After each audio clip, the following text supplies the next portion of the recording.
நபிகள் நாயகம் ஸல்லல்லாஹு அலைஹி வஸல்லம் அவர்கள் சொல்றார்கள், இந்த மக்காவில் இருக்கக்கூடிய தஹாமா மலை, இந்த மலை அளவுக்கு ஒரு மலை தொடராது. அந்த மலை தொடர் அளவுக்கு நன்மைகளோடு அவர்கள் மறுமையில் வருவார்கள். அவர்களை நான் நன்றாக புரிந்து வைத்திருக்கிறேன், எனக்கு நன்றாக அவர்களை தெரியும். அவர்கள் யார் என்று கேட்கிறீர்களா? உங்களுக்கு சொல்ல வேண்டுமா? பீஹ்வானிக்கும், உங்களுடைய சகோதரர்கள். இதா இருக்கிறீர்களே நீங்கள் தான், உங்களுடைய சகோதரர்கள் தான் அவர்கள். எந்த அளவுக்கு சகோதரர்கள் தெரியுமா? பிஜில்துக்கும், உங்களுடைய தோல் அவர்களுக்கு இருக்கிறது. எப்படி இரவுகளை அவர்கள் கழிப்பார்கள் தெரியுமா? நீங்கள் எப்படி வணக்க வழிபாடுகளில் ஈடுபடுவீர்களோ அப்படி அவர்கள் ஈடுபடுவார்கள்.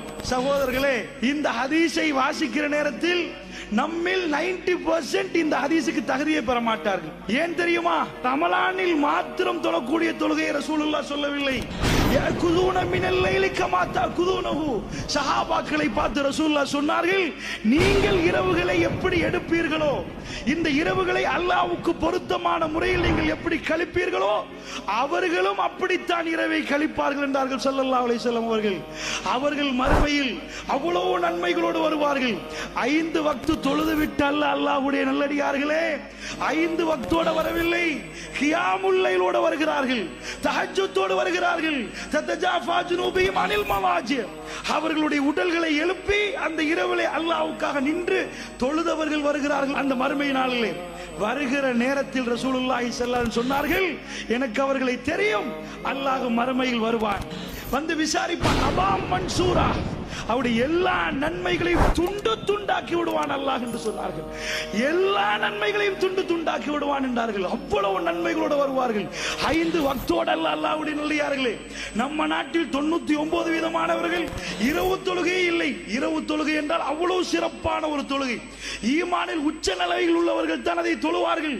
அப்படிப்பட்ட தொழுகையை தொழுதவர்கள், இரவை அல்லாஹ்வுக்கு விருப்பமான முறையில் கழித்தவர்கள், அல்லாஹ் என்னையும் உங்களை பாதுகாக்க வேண்டும். அல்லாஹ்வுடைய நல்லடியார்களே, தக்வாக்குரிய மதிப்பை உங்களுக்கு நான் சொல்லுகிறேன். தொழுது விட்டோம், பப்ளிக்காக பேசிவிட்டோம், கதைத்து விட்டோம், எங்களுடைய உருவங்கள் அப்படி இருக்கிறது, இதை பார்த்து முத்தகீன்களை அளக்க முடியாது. அல்லாஹ்வுடைய நல்லடியார்களே, இவர் முத்தகீன் என்று சொல்லவும் முடியாது.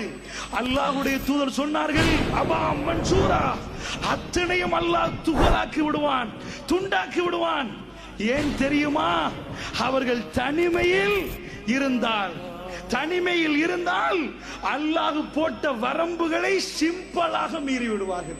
தனிமை அவர்களுக்கு கிடைச்சால், இதா ஹலவ், அவர்கள் தனிமையில் மாட்டிக்கொண்டால், தனிமையில் இருந்தால் அல்லாஹ் ரப்புல் ஆலமீன் போட்ட வரம்புகளை எல்லாம் அவர்கள் துகள் துகளாக்கி விடுவார்கள் என்று ரசூல் ஸல்லல்லாஹு அலைஹி வஸல்லம் சொன்னார்கள். அல்லாஹ்வுடைய நல்லடியார்களே, மறுமையில் நானும் நீங்களும் போகிற நேரத்தில் எங்களுடைய நன்மைகளுக்கு என்ன ஆகும் என்று தெரியாது. இந்த ஹதீஸை கொஞ்சம் சிந்தித்து பாருங்கள்.